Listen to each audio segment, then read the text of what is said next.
সবাইকে জানাই শুভ সন্ধ্যা।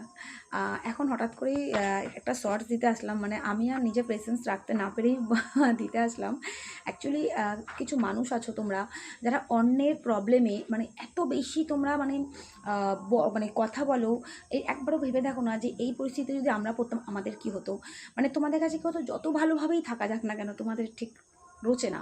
যাই হোক, কমেন্ট বক্স খোলা আছে, তোমরা 100 বার কমেন্ট করতে পারো, ভালো মন্দ সবটা করতে পারো, সেই রাইট তোমাদের অবশ্যই আমি দিয়েছি, যার জন্য না কমেন্ট বক্স খুলে রেখেছি।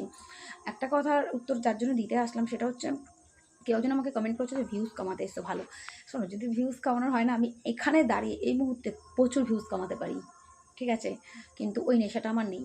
আর আমি ভেবেছিলাম ভিডিওটা আজকের মতনই লাস্ট থাকবে, বাট যখন তোমাদের সবার মনে এত বেশি কৌতূহল, আমি অবশ্যই কালকের একটা ভিডিও করবো, অ্যান্ড কালকে লাস্ট অ্যান্ড কালকে ফার্স্ট, ঠিক আছে, এই ব্যাপার নিয়ে কথা বলা।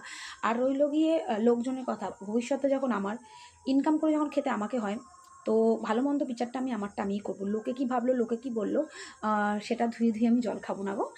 তো অবশ্যই তোমরা যে যে রিপ্লাই কমেন্ট করেছো, আমাকে অনেক অনেক অসংখ্য ধন্যবাদ নিজেদের এতটা মূল্যবান সময় থেকে আমাকে কমেন্ট করার জন্য, আমার ভিডিও দেখার জন্য, সেখান থেকে আমার খারাপগুলোকে তুলে ধরা বা ভালোগুলোকে তুলে ধরা, বা আমার ভালোর জন্য বলা বা আমার খারাপের জন্য বলা, সবটাই যেটুকুই করেছো তোমাদের প্রত্যেককে অনেক অনেক ধন্যবাদ।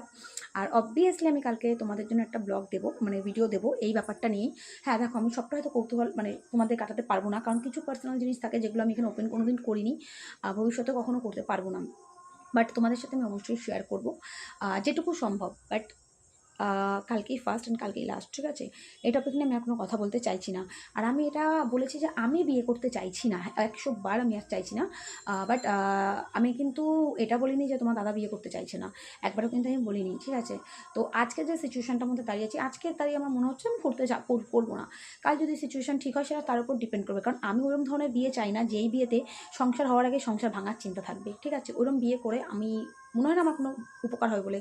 আর যেই সংসারে মায়েদের চিন্তা থাকে যে বিয়ে করলে পরে আমার ছেলে পর হয়ে যাবে, তো সেই সংসারে বিয়ে করার আগে আমার মনে হয় আমার 10 বার ভাবনা চিন্তা করা উচিত। যাই হোক, আমি অত তোমাদেরকে খোলসা করে আমি সব কিছু বলতে পারবো না। হ্যাঁ, আর আর কেউ কেউ বলছে যে বিয়ে না করে লিভিংয়ে থাকছো, এই থাকছো, আরে বাবা, লিভিংয়ে থাকাটাও একটা সম্মান, অত তো মানে একটা দুটো তিনটে চারটে করে বিয়ে করে ছেড়ে তো দিচ্ছি না রে বাবা, লিভিং থাকা তো একটা সম্পর্ক, তো একটা সম্মান আছে, আমি মনে করি। যাই হোক, তোমাদের আমি সেটা বোঝাতে চাইছি না। যাই হোক, আমি তোমাদের সবটা কমেন্ট আমি এখানে এখন বলতে পারবো না। সবটাই তোমাদের প্রত্যেকের কমেন্ট ধরে ধরে আমি কালকে অবশ্যই তোমাদের কমেন্টের রিপ্লাই আমি করবো। অ্যান্ড কালকে তোমাদের শুধু কমেন্টেরই রিপ্লাই করবো, আমি আমার ব্যক্তিগত বিষয়ে কিছু বলতে যাচ্ছি না, তোমাদের কমেন্টের প্রত্যেকের রিপ্লাই করবো। আমাকে ভুল বুঝো না, আমি বোঝাতে চেয়েছি একটা, আশা করি তোমরা বুঝেছো। আর একটা যাই হোক, পরে তোমাদের সাথে আমি অবশ্যই এই বিষয়টা নিয়ে আমি কথা বলবো, কালকে অবশ্যই বলবো। দেখো আমার ভিডিওটা কষ্ট করে কালকে ভিউজ কালকে অবধি কামিয়ে নিই, কি আর করা যাবে, খেতে পারি না তো।